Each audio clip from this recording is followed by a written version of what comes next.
જૂનાગઢથી સમાચાર વિસાવદર વિધાનસભાની ચૂંટણીમાં સાધુ સંતો મેદાનમાં ઉતર્યા છે।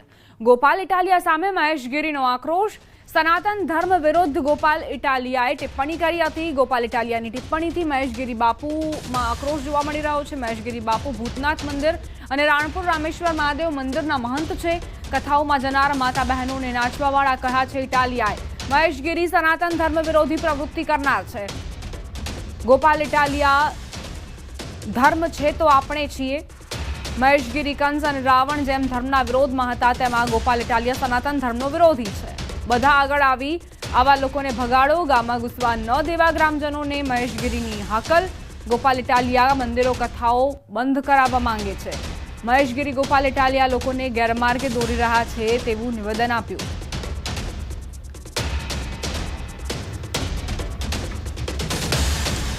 એમ કહું છું કે જે પોતાના માતા દીકરીઓને નાચવાવાળી કહી રહ્યો છે, આપણા ભક્તોને હિજડા કહી રહ્યો છે, દરેક ગામના અંદર છાજિયા લેવા જોઈએ બહેનો દીકરીઓએ અને આને ગામમાંથી ભગાડી મૂકો દેવો જોઈએ।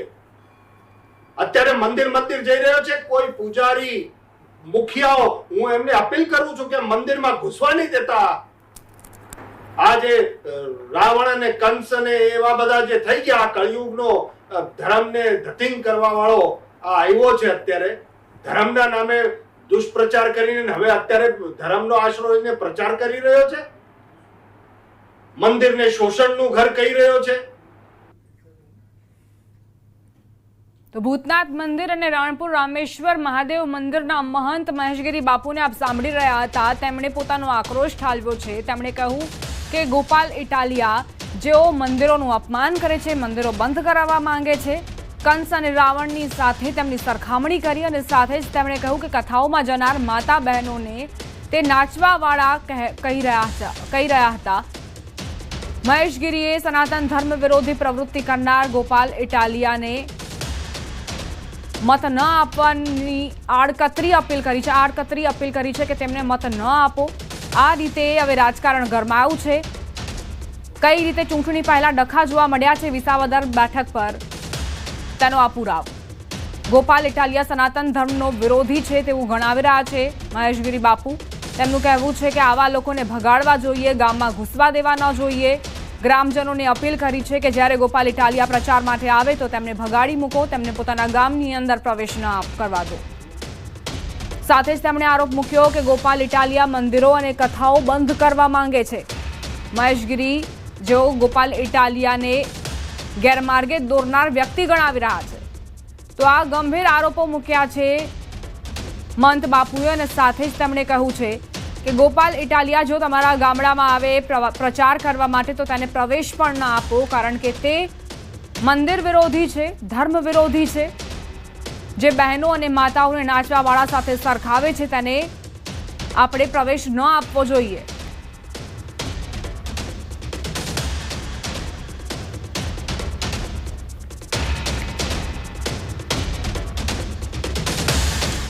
આગળ વધીએ, વિસાવદર પેટા ચૂંટણીમાં પહેલા નારાજગીના સૂર ઉઠ્યા છે। ચુવાડિયા ઠાકોર સમાજની નારાજગી જોવા મળી છે। વિસાવદર પેટા ચૂંટણીમાં ચુવાડિયા ઠાકોર સમાજનું 40 થી 50 હજાર વોટિંગ હોવાનો દાવો, વધુ મતદારો હોવા છતાં અવગણના થતી હોવાના આરોપ મુકાયા। ઠાકોર સમાજના આગેવાને તો એમ પણ કહ્યું કે વિસાવદરમાં ભાજપ મોવડી મંડળ ઠાકોર સમાજના નેતાને પ્રચારમાં નહીં ઉતારે તો ભાજપને નુકસાન થશે। વિસાવદર પેટા ચૂંટણીમાં અલ્પેશ ઠાકોર, લવિંગજી ઠાકોર, ડોક્ટર મુંજપરા, ચંદુભાઈ સિંહોરાને પ્રચારમાં ઉતારવા માંગ ઉઠી છે।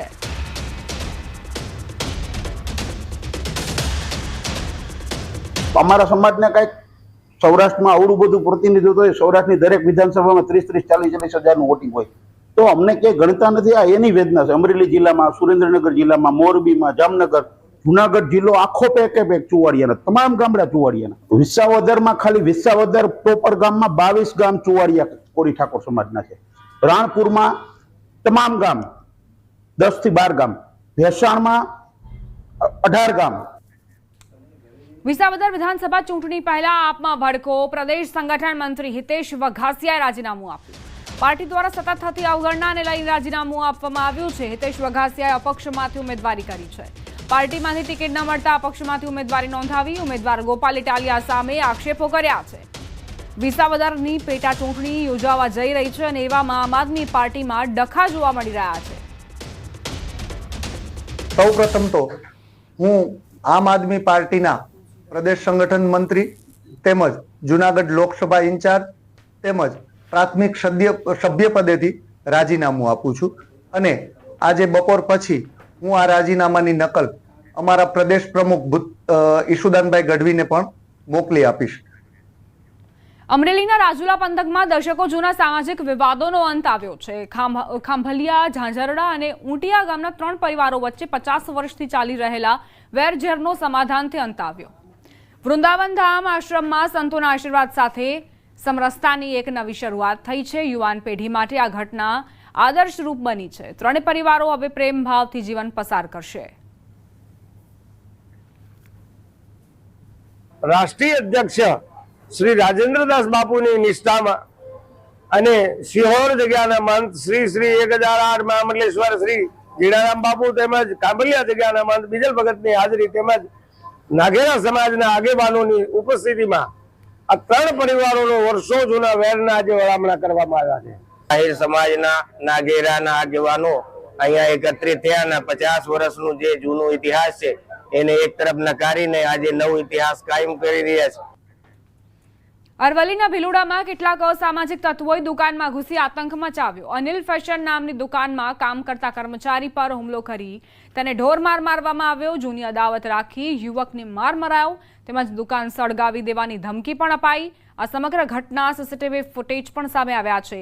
ઘટનાના પગલે પોલીસ ફરિયાદ નોંધાઈ છે। અસામાજિક તત્વોના આતંકથી ભિલોડા બજારના વેપારીઓમાં ભય ફેલાવ।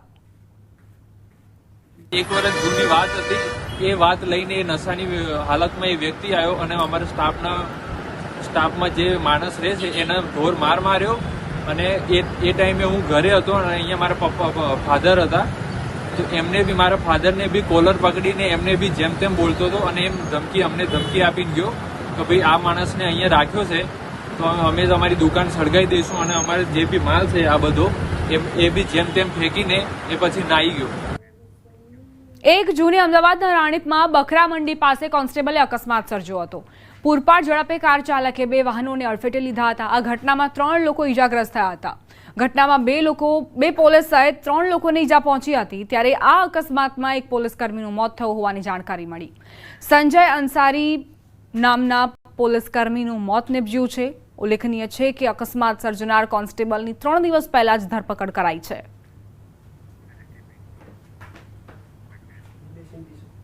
રાજકોટના જેતપુર જુનાગઢ રોડ પર અકસ્માત। આઈસર અને કાર વચ્ચે અકસ્માત સર્જાયો જેમાં એકનું મોત નિપજ્યું।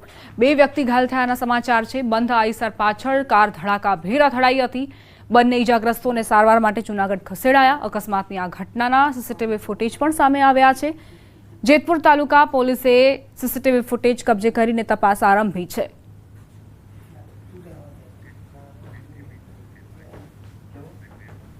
પાટણ જિલ્લા એનએસયુઆઈ દ્વારા કુલપતિને આવેદનપત્ર આપી રજૂઆત કરાઈ। સરકારના જીકાસ પોર્ટલ પર એચએનજીયુની પસંદગી ન થતા કુલપતિને આવેદનપત્ર આપવામાં આવ્યું છે। જીકાસ પર ઉત્તર ગુજરાત યુનિવર્સિટી ન મૂકવામાં આવતા વિદ્યાર્થીઓને હાલાકી પડી રહી છે। ત્યારે એનએસયુઆઈના કાર્યકરોનું કહેવું છે કે સોમવાર સુધી જીકાસ પોર્ટલ પર નહીં મૂકવામાં આવે તો તેઓ ફરીથી રજૂઆત કરશે। સ્ટાર્ટ થયા હતા એ તારીખથી આપણી યુનિવર્સિટીનું નામ નથી બતાવતું તો આપણા યુનિવર્સિટીના વિદ્યાર્થી જેને એડમિશન લેવાની ઈચ્છા હોય, જે ગરીબ અને મધ્યમ વર્ગમાંથી આવતા હોય છે, એમને એડમિશન લેવું હોય એ કઈ જગ્યાએ એડમિશન લેવા જાય? એમને પ્રાઇવેટ યુનિવર્સિટીમાં જાય તો જે સરકાર દ્વારા જે એફઆરસીની ફી નક્કી કરેલી એના કરતાં પણ બમણી ફીઓ લેવામાં આવે છે। તો ગરીબ અને મધ્યમ વર્ગના વિદ્યાર્થીને જવું ક્યાં? તાપી જિલ્લાના વ્યારાથી કાંકરાપાર બાયપાસ હાઈવે પર 2016માં શરૂ થયેલું રેલવે ઓવરબ્રિજનું કામ હજુ સુધી અધૂરું છે। રેલવે ફાટક બંધ થયા બાદ લોકો લાંબી દૂરીથી મુસાફરી કરવા મજબૂર બન્યા છે। અગાઉની એજન્સીનું કામ અધૂરું છોડીને ગાયબ થઈ જતા નવા કોન્ટ્રાક્ટરથી આશા હતી, પણ મે 2025ની ડેડલાઇન બાદ પણ કામ હજુ સુધી પૂર્ણ નથી થયું। વાહન ચાલકોને હાલાકીનો સામનો કરવો પડી રહ્યો છે। સ્થાનિક ધારાસભ્યો દિવાળી સુધી બ્રિજ શરૂ કરવાની આશા વ્યક્ત કરી રહ્યા છે। અને ત્યારે એ લોકોએ એવો રિપોર્ટ પણ આપેલો કે આ બ્રિજનું કામ 29 ફેબ્રુઆરી 2024ના દિવસ સુધીમાં કમ્પ્લીટ થઈ જશે અને ત્યાર પછી એના ઉપર ગાડીઓ પણ ફરવા લાગશે। પણ આજે 6ઠ્ઠો મહિનો 2025નો ચાલુ થઈ ગયો, હજુ સુધી બ્રિજનું કામ શરૂ નથી થયું. સ્ટીલનું આખું વર્ક જે છે એ ત્યાં સેન્ટ્રલમાં એ પોતે નટ બોલ્ટ ફિટ કરી અને ત્યાર પછી ફરી પાછું ત્યાં ખોલી અને અહીંયા લાવવાનું થાય. અને આ લગભગ આવતા દિવાળીએ કાકરાપાર ઓવરબ્રિજ જે રેલવેનો જે છે એ લોકોને ઉપયોગ કરવાનો મળી જશે. તાપીના વ્યારા ખાતે કાકરાપાર બાયપાસ રોડ પર રેલવે ઓવરબ્રિજનું કામ જે છે 2016માં શરૂ થયું હતું, જે આજ દિન સુધી પૂરું થયું નથી. દ્રશ્યમાં બતાવવાનો પ્રયત્ન કરીશ કે આ તાપીના કાકરાપાર રેલવે ઓવરબ્રિજનું બાંધકામ જે હાલ પણ મંથર ગતિએ ચાલી રહ્યું છે. અનેક વખત આ બાંધકામ અધૂરું છોડી દેવામાં આવ્યું છે અને તંત્રની બેદરકારીને લીધે આ કામગીરી હજુ સુધી ચાલી રહી છે.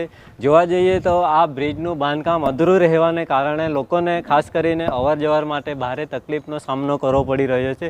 જોવા જઈએ તો અહીં બ્રિજનું બાંધકામ શરૂ થતાની સાથે જ રેલવે જે ફાટક હતી એ પણ બંધ કરી દેવામાં આવી હતી અને વાહન વ્યવહાર ડાયવર્ટ કરવામાં આવ્યો છે, જેને લઈને જે ભારે વાહન ચાલકો છે જેમને લાંબો ચક્રાવો પણ લેવો પડતો હોય છે અને એના લીધે વાહન ચાલકોનું ઈંધણ સહિત ખર્ચમાં પણ વધારો થતો રહ્યો છે.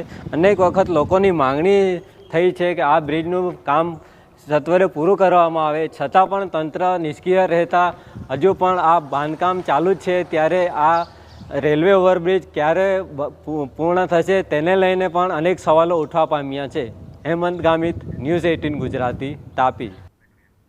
સમાચાર સુરેન્દ્રનગરથી દારૂ વેચાતો હોવાનો વિડીયો